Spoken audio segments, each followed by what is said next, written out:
Saudara-saudara, saat ini saya akan masih berbicara tentang khotbah mengenai akhir zaman, yaitu tentang peristiwa-peristiwa yang akan terjadi di akhir zaman, dan topik kita pada hari ini adalah rapture atau pengangkatan gereja. Saudara-saudara, yang pertama-tama yang kita perlu mengerti, apa itu pengangkatan atau apa itu rapture? Rapture atau pengangkatan gereja adalah pengangkatan semua orang yang percaya atau semua orang kudus untuk bertemu dengan Tuhan di angkasa atau di awan-awan. Nah, saudara, kita juga perlu mengerti ada perbedaan antara rapture dan kedatangan Tuhan Yesus yang kedua kali. Apa perbedaan antara rapture dan kedatangan Tuhan Yesus yang kedua kali? Kalau rapture ini berbicara tentang pertemuan Tuhan Yesus dengan semua orang yang percaya dari masa ke masa di angkasa, saudara, di awan-awan. Dan peristiwa ini terjadi sebelum masa kesusahan besar.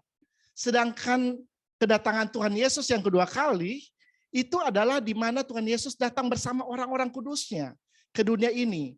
Dan itu terjadi sesudah masa kesusahan besar atau sesudah Great Tribulation. Ya. Jadi ini adalah dua peristiwa yang berbeda, saudara. Kenapa saya perlu menjelaskan hal ini? Karena ada banyak orang yang belum mengerti, ya, apa beda antara rapture dan kedatangan Tuhan Yesus yang kedua kali. Nah, sekarang kita akan melihat di dalam Alkitab, ya, pengangkatan ini ada dalam Alkitab, dijelaskan di dalam Alkitab. Kita akan lihat dalam 1 Tesalonika 4 ayat 16 sampai dengan yang 17.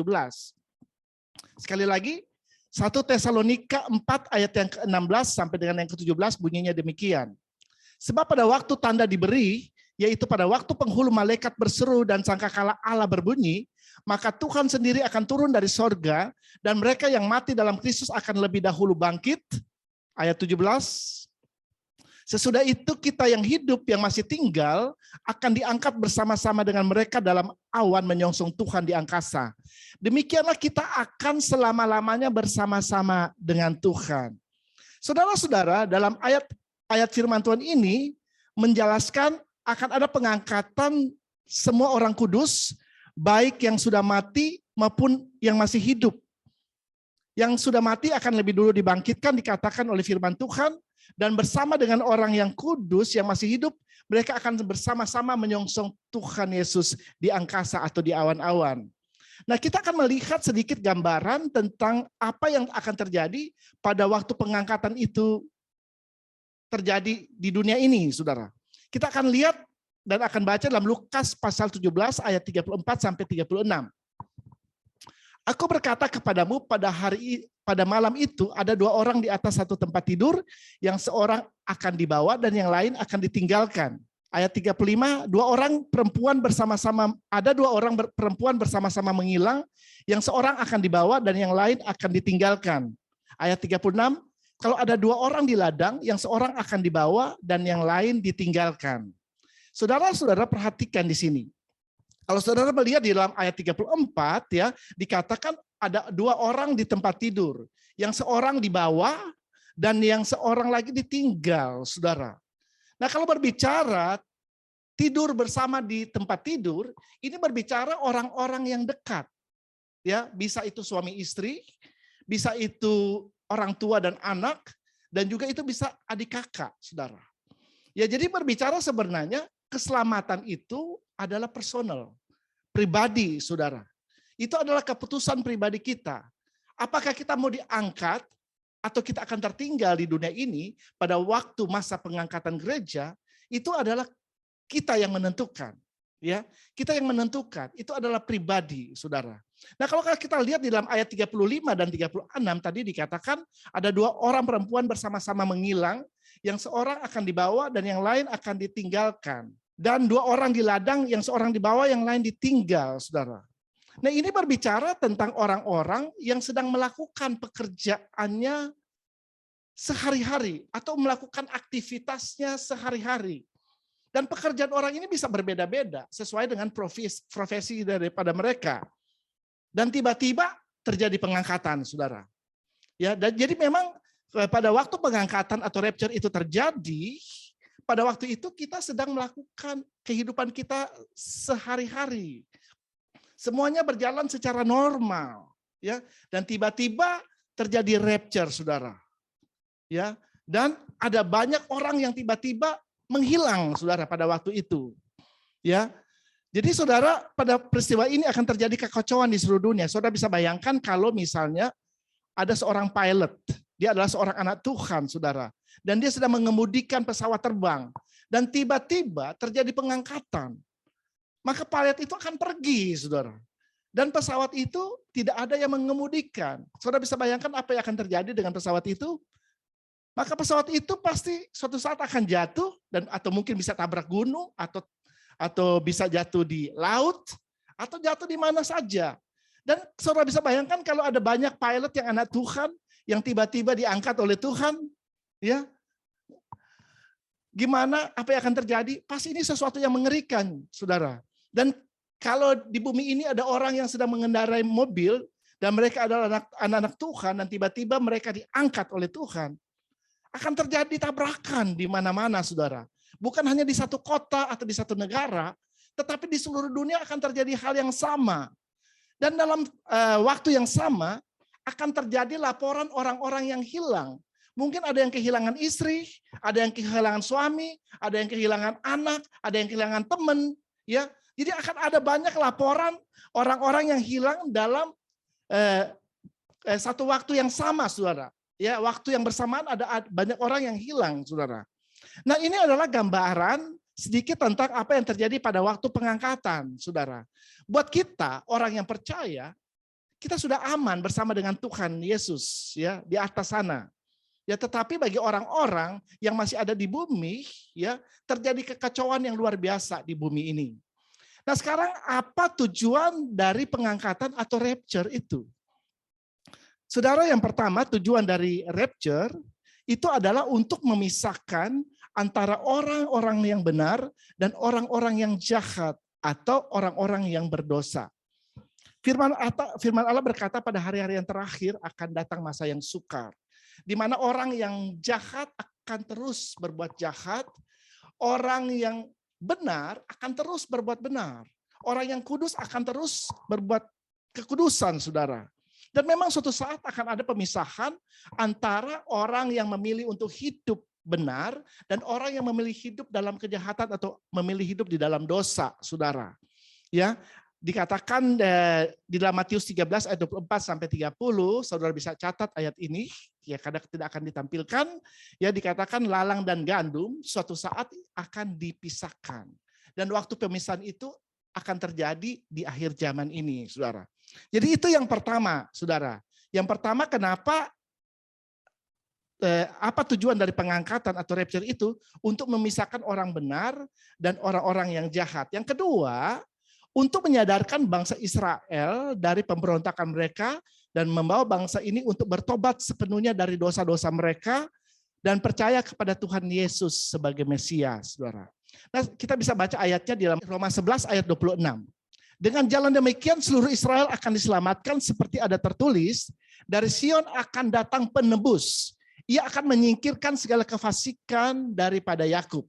Ya, saudara, nanti orang Israel akan bertobat sungguh-sungguh kepada Tuhan dan mereka akan percaya kepada Yesus sebagai Mesias, saudara. Karena pada saat ini sebagian besar daripada orang Israel belum percaya kepada Tuhan Yesus, ya. Ada yang sudah percaya Yesus sebagai Mesias, tetapi sebagian besar dari mereka belum percaya kepada Yesus. Nah, dengan pengangkatan rapture ini, dan ketika mereka masuk ke dalam masa antikristus atau masa kesusahan besar, di situ mereka akan bertobat dari dosa-dosa mereka dan akan mengakui bahwa Yesus itu adalah Tuhan, mengakui bahwa Yesus itu adalah Mesias, juru selamat, saudara. Sekarang kapan pengangkatan itu terjadi? Saudara-saudara, ada 3 pandangan ya utama mengenai rapture, ya, atau mengenai pengangkatan gereja. Yang pertama adalah pre-tribulation atau pre-tribulasi. Nah, orang-orang yang menganut pandangan ini, mereka percaya bahwa mereka tidak akan mengalami 7 masa kesusahan itu, saudara. Sama sekali tidak akan mengalami. Ya. Yang kedua adalah pandangan mid tribulation atau mid tribulasi. Nah, orang-orang yang menganut pandangan ini, mereka percaya bahwa mereka akan mengalami 3,5 tahun pertama dari 7 tahun masa kesusahan. Tetapi mereka tidak akan mengalami 3,5 tahun yang terakhir, saudara. Karena di tengah-tengah 7 tahun ini, gereja Tuhan sudah diangkat oleh Tuhan dan akan bertemu dengan Tuhan Yesus di awan-awan. Dan yang pandangan yang terakhir ya adalah post-tribulation atau post-tribulasi. Jadi orang-orang ini percaya bahwa pengangkatan itu akan terjadi sesudah masa kesusahan. Jadi sesudah 7 tahun, masa kesusahan baru orang-orang percaya akan diangkat. Jadi mereka akan mengalami 7 tahun ini, saudara. Dan semua pandangan ini mempunyai ayat-ayat pendukung untuk apa yang mereka percayai, saudara. Kalau gereja di tempat ini, kita mempercayai yang nomor 2, yaitu mid tribulation. Artinya kita akan masuk ke 3,5 tahun yang pertama, tetapi kita tidak akan masuk ke 3,5 tahun yang terakhir, saudara. Karena sesudah 3,5 tahun pertama, masa di mana gereja menghadapi banyak tantangan, gereja Tuhan akan diangkat. Dan dunia ini akan diserahkan kepada antikristus. Itu yang namanya masa kesusahan besar, saudara. Nah, saudara, sekarang saya akan menjelaskan apa yang terjadi sebelum rapture itu. Ya, apa yang terjadi di 3,5 tahun yang pertama dari 7 tahun yang dinubuatkan oleh Daniel, saudara. Ya, pada masa 3,5 tahun yang pertama, gereja Tuhan akan banyak mengalami tantangan, banyak mengalami kesukaran, karena pada saat itu ada 7 meterai yang dibuka dan 7 sangkakala yang akan ditiup. Dan 7 meterai ini dan 7 sangkakala ini berbicara tentang penghukuman Allah akan dunia ini. Ya, saya akan coba menjelaskan apa itu 7 meterai, ya, secara singkat, saudara. Ya, ada 7 meterai yang akan dibuka di 3,5 tahun yang pertama. Kalau meterai pertama kita bisa lihat dalam Wahyu 6 ayat yang pertama sampai dengan ayat yang kedua. Coba kita perhatikan. Maka aku melihat anak domba membuka yang pertama dari ke-7 meterai itu, dan aku mendengar yang pertama dari ke-4 makhluk itu berkata dengan suara bagaikan bunyi guru, mari. Ayat 2, dan aku melihat sesungguhnya ada seekor kuda putih dan orang yang menungganginya memegang sebuah panah dan kepadanya dikaruniakan sebuah mahkota. Lalu ia maju sebagai pemenang untuk merebut kemenangan, saudara. Saudara-saudara, dikatakan di sini ada seekor kuda putih dan orang yang menungganginya memegang sebuah panah. Dan kepadanya diberikan, karuniakan sebuah mahkota, dan ia maju sebagai pemenang untuk merebut kemenangan. Saudara, ayat ini menunjuk kepada seorang antikristus akan muncul di dunia ini. Dan dia sekarang sedang melakukan kegiatan untuk mempersiapkan di mana pada suatu saat dia akan merebut dunia ini, saudara. Ya, dan itu dunia ini akan diserahkan di 3,5 tahun yang terakhir, di mana di 3,5 tahun terakhir itu antikristus akan memerintah dunia ini. Kita akan lihat meterai yang kedua. Kita baca dalam Wahyu 6 ayat 3 sampai dengan ayat yang keempat. Dan ketika anak domba itu membuka meterai yang kedua, aku mendengar makhluk yang kedua berkata, mari. Dan majulah seekor kuda lain, seekor kuda merah padam, dan orang yang menungganginya dikaruniakan kuasa untuk mengambil damai sejahtera dari atas bumi, sehingga mereka saling membunuh dan kepadanya dikaruniakan sebilah pedang yang besar.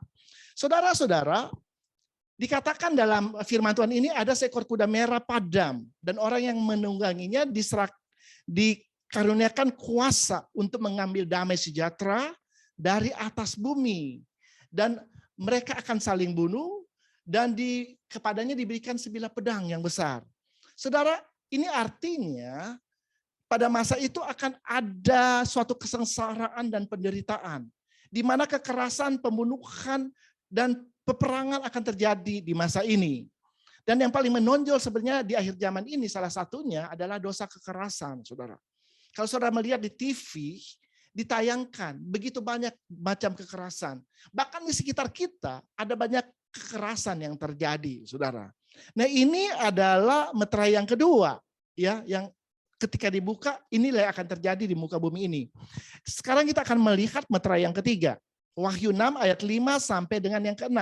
Dan ketika anak domba itu membuka meterai yang ketiga, aku mendengar makhluk yang ketiga berkata, mari. Dan aku melihat sesungguhnya ada seekor kuda hitam.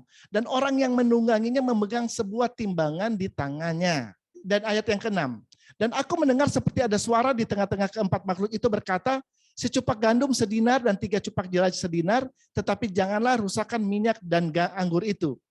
Saudara-saudara, kalau kita melihat, ya kalau saudara melihat dalam ayat yang ke-6, dikatakan secupak gandum sedinar dan 3 cupak jelai sedinar. Saudara, 1 dinar itu adalah upah untuk bekerja 1 hari bagi orang-orang di zaman itu. Zaman pada waktu firman Tuhan ini ditulis, saudara. Ya, itu 1 dinar, upah untuk bekerja. Nah, dikatakan secupak gandum itu harganya sedinar. Secupak gandum itu seperti kayak segenggam gandum, ya sangat sedikit, saudara. Nah itu harganya 1 dinar. Itu harganya seperti upah kita bekerja selama 1 hari.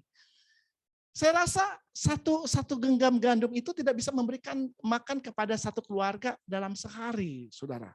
Ya jadi ini berarti ya pada waktu ini akan terjadi di mana kebutuhan pokok yang bagi kehidupan manusia itu akan menjadi tinggi harga-harganya dan juga langka, saudara. Akibatnya akan terjadi kelaparan di dunia, akan terjadi resesi ekonomi, krisis ekonomi, dan juga akan membawa perekonomian dunia menuju kepada kehancuran. Yang keempat, kita akan lihat meterai yang keempat. Wahyu 6 ayat yang ke-7 dan yang ke-8. Dan ketika anak domba itu membuka meterai yang keempat, aku mendengar suara makhluk yang keempat berkata, mari. Ayat yang ke-8, dan aku melihat sesungguhnya ada seekor kuda hijau kuning dan orang yang menungganginya bernama Maut, dan kerajaan Maut mengikutinya. Dan kepada mereka diberikan kuasa atas 1/4 dari bumi untuk membunuh dengan pedang, dan dengan kelaparan, dan sampar, dan dengan binatang-binatang buas yang di bumi. Saudara-saudara, yang terjadi pada waktu meterai yang keempat dibuka, dikatakan ada seekor kuda hijau dan kuning dan penunggangnya yang bernama Maut. Itu berarti akan terjadi peningkatan perang di bangsa-bangsa, saudara. Nah, saudara lihat sekarang ada perang antara Ukraina sama Rusia. Nanti akan ada peningkatan perang di antara bangsa-bangsa, saudara. Ada kelaparan, ada kematian, ada malapetaka, penyakit, saudara. Dan binatang-binatang yang jahat. Dan hukuman ini akan begitu dahsyat sampai akan menimbulkan banyak kematian kepada orang-orang yang ada di bumi ini, saudara. Itu meterai yang keempat. Dan kita akan melihat meterai yang kelima, saudara. Wahyu 6 ayat 9 sampai dengan ayatnya yang ke-11. Dan ketika anak domba itu membuka meterai yang kelima, aku melihat di bawah mezbah jiwa-jiwa mereka yang telah dibunuh oleh firman Allah dan oleh karena kesaksian yang mereka miliki. Ayat 10, dan mereka berseru dengan suara nyaring katanya, berapa lamakah lagi ya penguasa yang kudus dan benar, engkau tidak menghakimi dan tidak membalaskan darah kami kepada mereka yang diam di bumi. Ayat 11, dan kepada mereka masing-masing diberikan sehelai jubah putih, dan kepada mereka dikatakan bahwa mereka harus beristirahat sedikit waktu lagi, hingga genap jumlah kawan-kawan pelayan dan saudara-saudara mereka yang akan dibunuh sama seperti mereka. Saudara, pada waktu meterai kelima ini dibuka, dikatakan Rasul Yohanes itu melihat apa yang terjadi di sorga. Ya, dia melihat orang-orang yang dibunuh karena firman Allah, dibunuh karena Injil. Dan mereka ini adalah orang-orang yang mati sebagai martir Tuhan, saudara. Dan mereka berseru kepada Tuhan, ya. Mereka berseru kepada Tuhan, berapa lama lagikah Tuhan, Engkau tidak akan menghakimi dan tidak membalaskan darah kami kepada mereka yang diam di bumi. Itu perkataan mereka. Dan apa yang Tuhan katakan kepada mereka, mereka harus beristirahat sedikit waktu lagi hingga genap jumlah kawan-kawan pelayan dan saudara-saudara mereka yang akan dibunuh sama seperti mereka. Jadi memang di masa ini akan ada juga orang-orang yang akan mati sebagai martir Tuhan, saudara. Ada orang-orang yang akan mati karena Injil. Di masa sebelum kita memasuki 3,5 tahun kesusahan besar, saudara. Jadi 3,5 tahun yang pertama ini yang akan terjadi, saudara. Tapi kita tidak perlu takut, ya, karena saya percaya kalau memang ada orang-orang yang ditentukan untuk mati sebagai martir Tuhan, kita nggak usah takut, ya. Kalau kita lihat sejarah dari gereja mula-mula, begitu banyak orang yang mati karena sebagai martir Tuhan. Bahkan sampai saat ini ada berapa banyak orang yang mati sebagai martir Tuhan, mati sakit, saudara. Ya, Tuhan akan memberikan kekuatan. Ya, 11 dari 12 murid Yesus mereka mati sebagai martir Tuhan. Satu orang yaitu Rasul Yohanes, dia disiksa, tetapi dia tidak mati, ya, karena anugerah Allah, dan dia akhirnya bisa menulis kitab Wahyu ini pada waktu dia dibuang di Pulau Patmos, saudara. Makanya ada kitab Wahyu ini dan kita bisa baca saat ini. Itu adalah tulisan dari Rasul Yohanes, saudara.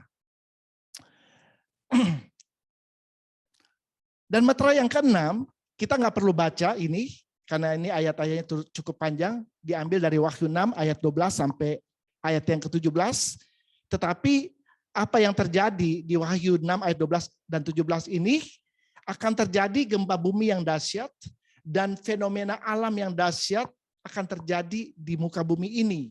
Ya, di mana akan terjadi satu kegelapan yang hebat, ya, gerhana matahari, gerhana bulan, dan ada bintang-bintang yang jatuh, ya, ada meteor yang jatuh ke bumi ini. Tentunya kalau hal ini terjadi akan mengakibatkan kerusakan yang sangat besar di muka bumi ini. Akan ada banyak kematian pada waktu ini terjadi, saudara.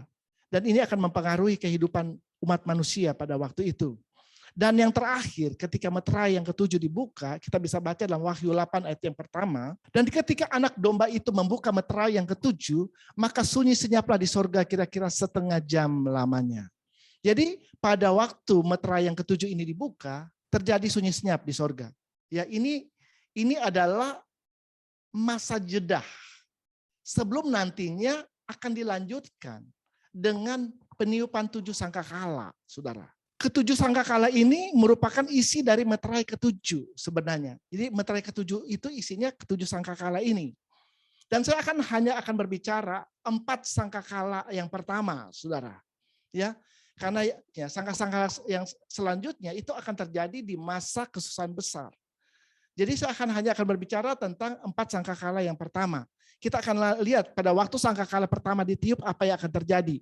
Kita bisa baca itu dalam Wahyu 8 ayat yang ke-7. Lalu malaikat yang pertama meniup sangkakalanya dan terjadilah hujan es dan api bercampur darah.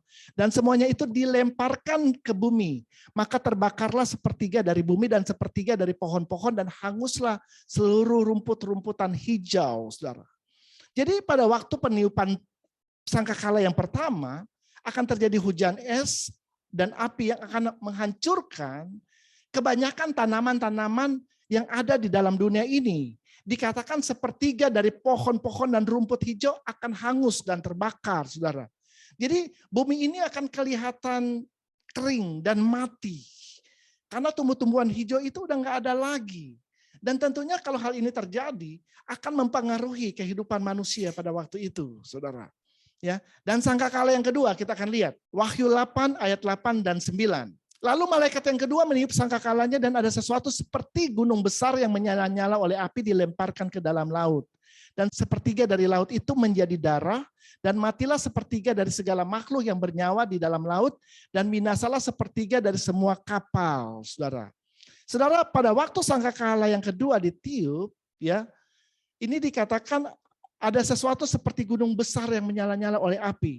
Ya, ini adalah diperkirakan ini adalah meteor yang akan jatuh ke bumi ini dan jatuh ke laut, saudara. Dan akibatnya sepertiga dari makhluk hidup yang hidup di laut akan mengalami kematian. Dan bahkan sepertiga dari kapal itu akan tenggelam, saudara. Akan hancur, saudara. Nah, kalau laut tercemar, ya, kalau penghuni laut sepertiganya mati, itu akan mempengaruhi juga kehidupan umat manusia pada waktu itu. Dan kalau berbicara kapal-kapal yang tenggelam, kapal-kapal akan hancur, itu berarti akan ada banyak kematian yang akan terjadi di pada waktu itu. Ya, dan kita akan lanjut kepada sangkakala yang ketiga.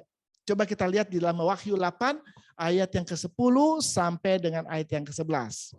Lalu malaikat yang ketiga meniup sangkakalanya dan jatuhlah dari langit sebuah bintang besar menyala-nyala seperti obor dan ia menimpa sepertiga dari sungai-sungai dan mata air. Nama bintang itu ialah Absinthus dan sepertiga dari semua air menjadi Absinthus dan banyak orang yang mati karena air itu sebab sudah menjadi pahit. Ya, saudara, sangkakala yang ketiga ini dampaknya sama dengan sangkakala yang kedua. Tetapi kalau sangkakala yang kedua itu lautan, ya, yang menjadi target. Tetapi kalau di sini dikatakan sungai-sungai dan mata air, saudara. Ya, jadi sepertiga dari air sungai dan mata air itu akan menjadi pahit. Artinya akan tercemar, saudara, terkontaminasi. Saudara bisa bayangkan kalau sungai-sungai dan sepertiga dari mata air yang ada di dunia ini terkontaminasi, ya. Sedangkan manusia hidup itu membutuhkan air, saudara. Ya, berarti akan ada suatu penderitaan dan kesusahan di zaman ini, saudara. Ya, karena air itu merupakan kebutuhan utama dari manusia. Dan kita lihat sangkakala yang keempat, Wahyu 8 ayat yang ke-12. Lalu malaikat yang keempat meniup sangkakalanya dan terpukullah sepertiga dari matahari dan sepertiga dari bulan dan sepertiga dari bintang-bintang. Sehingga sepertiga daripadanya menjadi gelap dan sepertiga dari siang hari tidak terang dan demikian juga malam hari. Jadi pada waktu peniupan sangkakala yang keempat dikatakan terpukullah matahari, matahari, bulan dan bintang-bintang, saudara. Jadi ada sesuatu yang terjadi pada matahari, bulan, dan bintang-bintang yang mengakibatkan berkurangnya sepertiga dari cahaya atau sinar matahari, bulan, dan bintang, saudara. Saudara, ini berbicara akan terjadi kegelapan di dunia ini. Ya, akan terjadi kegelapan di dunia ini. Dan juga akan terjadi suatu perubahan cuaca yang ekstrim. Ya, kalau berbicara matahari itu berkurang, ya panasnya, itu bumi akan menjadi dingin, saudara. Ya, akan ada musim dingin yang ekstrim, ya di dunia ini. Ya, akan terjadi perubahan cuaca, saudara. Ya, dan tentunya hal ini akan mengganggu aktivitas atau kehidupan orang-orang yang ada di muka bumi ini. Nah, itulah yang akan terjadi selama 3,5 tahun pertama dari 7 tahun terakhir yang dinubuatkan oleh Daniel, saudara. Sebelum pengangkatan terjadi. Dan memang ini adalah masa yang penuh tantangan. Ya, makanya dinamakan masa kesusahan gereja. Gereja akan mengalami banyak tantangan, banyak kesusahan dan kesukaran. Tetapi kita tidak perlu takut. Karena ada Roh Kudus, ada Tuhan yang bersama dengan kita. Amin, saudara. Ke neraka pun kalau ada Tuhan yang bersama dengan kita, kita nggak perlu takut. Karena Tuhan yang akan melindungi kita. Amin. Tuhan yang akan memberikan kekuatan kita di masa-masa itu, saudara. Dan Injil tetap harus diberitakan, ya, sampai Tuhan mengangkat kita sebagai gerejanya. Amin, saudara. Nah, siapa-siapa saja yang akan terangkat pada waktu rapture? Ya, kita perlu tahu juga, ya, siapa-siapa yang akan terangkat. Ada 2 kelompok yang akan diangkat. Ya, yang pertama adalah orang-orang kudus yang hidup di dalam perjanjian lama. Ya, jadi orang-orang ini yaitu orang-orang kudus yang meninggal antara zaman Adam dan zaman Tuhan Yesus. Itu adalah orang-orang kudus perjanjian di dalam perjanjian lama, saudara. Ya, dan orang-orang kudus yang kedua adalah orang-orang kudus di zaman gereja, yaitu orang kudus yang hidup sesudah Yesus datang di dunia ini sampai sekarang ini, saudara. Kalau kita baca di dalam 1 Tesalonika 4 ayat 16 sampai 17, sekali lagi kita baca ayat firman Tuhan ini, sebab pada waktu tanda diberi, yaitu pada waktu penghulu malaikat berseru dan sangkakala Allah berbunyi, maka Tuhan sendiri akan turun dari sorga dan mereka yang mati dalam Kristus, jadi mati dalam Kristus, akan lebih dahulu bangkit. Ayat 17, sesudah itu kita yang hidup yang masih tinggal akan diangkat bersama-sama dengan mereka dalam awan menyongsong Tuhan di angkasa. Demikianlah kita akan selama-lamanya bersama-sama dengan Tuhan. Saudara, kalau kita melihat dalam ayat yang ke-16 menjelaskan bahwa semua orang yang sudah mati dalam Kristus, ya, ini adalah orang-orang kudus yang mati setelah kematian Yesus Kristus di atas kayu salib sampai dengan peristiwa pengangkatan itu terjadi. Mereka akan dibangkitkan terlebih dahulu. Dan sesudah itu ayat 17 berkata, kita yang hidup, jadi kita, orang-orang yang masih hidup sampai pengangkatan itu terjadi, kita akan diangkat bersama-sama dengan mereka dalam awan menyongsong Tuhan Yesus di awan-awan, saudara. Ya. Dan selanjutnya kalau kita baca di dalam 1 Korintus 15 ayat 51 sampai 53, sesungguhnya aku menyatakan kepadamu suatu rahasia. Kita tidak akan mati semuanya, tetapi kita semuanya akan diubah. Ayat 52. Dalam sekejap mata, pada waktu bunyi nafiri yang terakhir, sebab nafiri akan berbunyi dan orang-orang mati akan dibangkitkan dalam keadaan yang tidak dapat binasa dan kita semua akan diubah. Ayat 53. Karena yang dapat binasa ini harus mengenakan yang tidak dapat binasa. Dan yang dapat mati itu harus mengenakan yang tidak dapat mati. Saudara-saudara, firman Allah berkata, semua orang percaya yang sudah mati akan dibangkitkan. Dan bersama-sama dengan mereka yang hidup akan diubahkan. Dan semua akan mengenakan tubuh yang tidak dapat binasa atau yang tidak dapat mati. Atau apa yang namanya tubuh kemuliaan. Ya, jadi semua orang yang mengalami pengangkatan akan diberikan tubuh kemuliaan. Nah, apa itu tubuh kemuliaan? Tubuh kemuliaan itu adalah tubuh yang dimiliki Yesus pada waktu dia dibangkitkan. Yaitu tubuh yang kekal, tubuh yang sempurna. Kalau kita baca di dalam Filipi 3 ayat 21, yang akan mengubah tubuh yang hina ini sehingga serupa dengan tubuhnya yang mulia. Saudara, kita perhatikan di sini, dikatakan yang akan mengubah tubuh kita yang hina ini, tubuh yang fana ini, sehingga menjadi serupa dengan tubuhnya, tubuh Yesus yang mulia. Nah, ini tubuh kemuliaan, ya, menjadi seperti tubuh Yesus sesudah dia dibangkitkan dari kematian, saudara. Yang kedua, tubuh kemuliaan itu berbeda dengan tubuh jasmani atau tubuh kita saat ini. Tubuh manusia adalah tubuh yang fana, yang bisa melakukan dosa dan tidak kekal sifatnya. Tetapi kalau tubuh kemuliaan itu, tubuh ini sudah tidak bisa melakukan dosa lagi. Ya, itu adalah tubuh kemuliaan. Tubuh kemuliaan sifatnya kekal, bukan sementara atau temporary. Yang ketiga, tubuh kemuliaan tidak mengenal sakit penyakit atau ada cacat di dalam tubuh kemuliaan. Jadi tubuh kemuliaan itu sempurna, saudara. Ya. Dan tidak mengenal sakit penyakit, ya. Jadi kalau selama kita hidup di dunia ini, kita diserang oleh berbagai macam sakit penyakit, pada waktu kita diubah dan mengenakan tubuh kemuliaan itu kita tidak akan kena sakit penyakit apapun. Udah tidak akan terjadi lagi. Tubuh itu udah diubah menjadi tubuh kemuliaan. Amin. Yang keempat, tubuh kemuliaan adalah tubuh yang tidak terikat pada hukum-hukum alam dan dapat pindah kemana-mana dengan cepat. Ya, tidak dibatasi oleh ruang dan waktu. Bisa tembus tembok lagi. Ya sama seperti Yesus, tiba-tiba dia bisa ada dalam rumah, tiba-tiba dia bisa hilang pada waktu itu. Nah, ini adalah tubuh kemuliaan, saudara. Ya, ini adalah tubuh kemuliaan ini. Tubuh kemuliaan ini kita bisa makan, tetapi kita tidak harus makan, saudara. Ya. Jadi tubuh ini tidak tergantung kepada makanan dan minuman. Dan tidak akan terpengaruh dengan udara, cuaca. Ya mau panas atau winter, ya atau musim dingin. Ya mau panas banget juga tubuh ini kan tidak akan terpengaruh. Mau winter yang sangat ekstrim pun tidak akan terpengaruh tubuh ini. Ya. Yang kelima, tubuh kemuliaan ini dapat masuk dalam alam yang tidak kelihatan. Tiba-tiba kita bisa lenyap, saudara. Ya. Tidak bisa dilihat oleh orang-orang yang mengenakan tubuh jasmani, ya. Karena suatu saat nanti orang-orang percaya akan kembali ke bumi ini, ya pada waktu kedatangan Tuhan Yesus dengan orang-orang kudusnya yang kedua kali, ya, dan akan memerintah di dunia ini. Nah, itu pemerintahnya udah pakai tubuh kemuliaan, saudara, ya.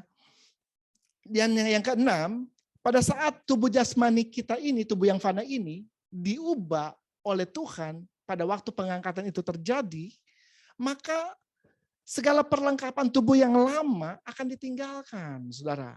Misalnya Anda pakai baju, pakai sepatu, itu akan tertinggal di dunia ini, saudara.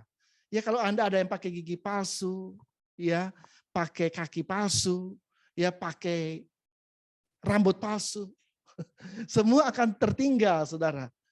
Ya, kalau ada yang pakai tas, ya, mau tasnya merek apa juga ketinggalan, saudara, di bumi ini. Ya, pokoknya segala sesuatu yang bersifat mulia itu tubuh kemuliaan dan penuh dengan kuasa Allah. Nah, apa yang terjadi sekarang yang menjadi pertanyaan, apa yang terjadi pada waktu kita berada bersama-sama dengan Tuhan di angkasa? Ya, apa yang akan terjadi? Ya, tadi waktu kita dengar sangkakala itu berbunyi, semua kita diangkat dan bertemu dengan Tuhan di angkasa dan akan dibawa di hadirat Tuhan, saudara. Apa yang terjadi di atas sana, saudara? Yang pertama, yang terjadi itu adalah pertemuan dengan seluruh orang yang beriman, orang-orang kudus. Mulai dari zaman Adam, ya, sampai saat pengangkatan itu terjadi, saudara. Kita semua akan ketemu di atas sana, saudara. Nah, kalau saudara mempunyai tokoh-tokoh favorit dalam Alkitab, misalnya saudara favoritnya Raja Daud, nah saudara bisa ketemu di sana. Ya, kalau ada yang punya favoritnya Rasul Paulus, ya, dia akan bisa bertemu dengan Rasul Paulus di sana. Siapa saja Anda akan bisa bertemu nanti pada waktu saat pengangkatan itu terjadi, saudara.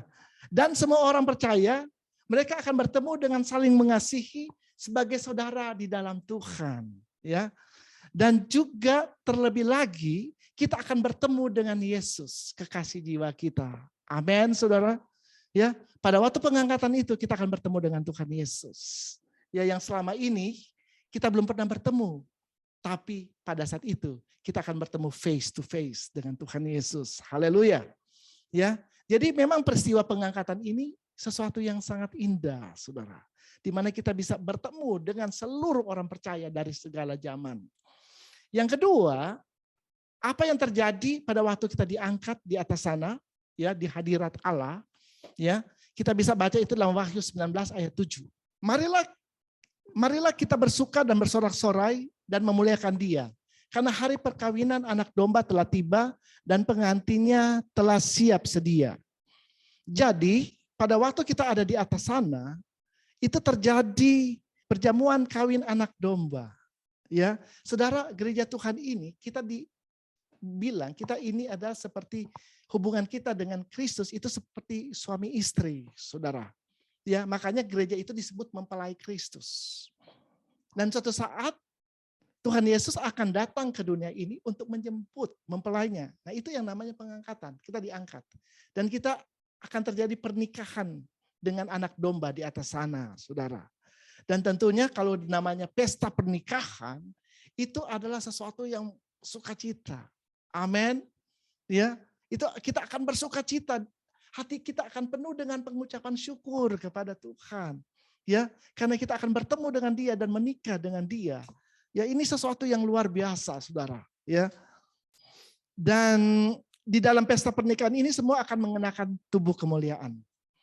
Ya, jadi jangan Anda berharap nanti di pesta pernikahan ini nanti ada makanan-makanan yang enak, ya. Misalnya nanti di sana ada ayam panggang, babi panggang, dan semua pokoknya yang enak, ada kaviar, ya macam-macam, ya. Saudara, tidak akan seperti itu, tetapi semua kita akan dijamu dengan makanan rohani, ya, di hadirat Allah. Amin, saudara. Semua kita akan dipuaskan. Semua kita akan penuh dengan pengucapan syukur yang melimpah. Tidak ada lagi kesusahan, kesedihan, pergumulan, tangisan selama-lamanya. Karena kita sudah bersama dengan kekasih jiwa kita. Amin, saudara. Haleluya. Jadi di atas sana ada pernikahan anak domba dengan anak domba Allah. Yaitu kita akan menikah, sebagai gereja Tuhan kita akan menikah dengan Yesus Kristus. Tetapi di bawah, di bumi ini akan terjadi masa antikristus, saudara. Yang saya sudah jelaskan minggu yang lalu. Ya, masa ini adalah masa yang sangat-sangat mengerikan. Ya, tetapi di atas sana kita akan bersukacita bersama dengan Tuhan Yesus. Haleluya. Saudara, saya tidak akan memperpanjang ya khotbah mengenai rapture ini. Ya. Saya percaya, saya berdoa supaya apa yang saya jelaskan tadi saudara bisa mengerti. Supaya Roh Kudus membukakan akal budi saudara sehingga saudara bisa mengerti. Dan mungkin nanti kalau saudara mempelajari lebih dalam, kita akan bisa belajar bersama-sama di dalam sel group yang sudah ada. Saudara bisa datang kepada dalam sel group yang ada, kita akan bahas lebih dalam lagi, saudara. Jadi sesudah 3,5 tahun orang kudus itu akan kembali ke dunia ini. Jadi sesudah kita diangkat bersama dengan Tuhan, 3,5 tahun di atas, dan sesudah itu kita akan kembali ke dunia ini, ya. Dan pada waktu itu iblis akan dijebloskan ke dalam jurang maut, saudara. Dan di sana kita akan memerintah bersama-sama dengan Tuhan Yesus sebagai imam dan raja di muka bumi ini. Nah, nanti hal ini akan dijelaskan dalam sesi yang berikutnya oleh Pastor Desi. Oke, Tuhan memberkati kita semua. Amin.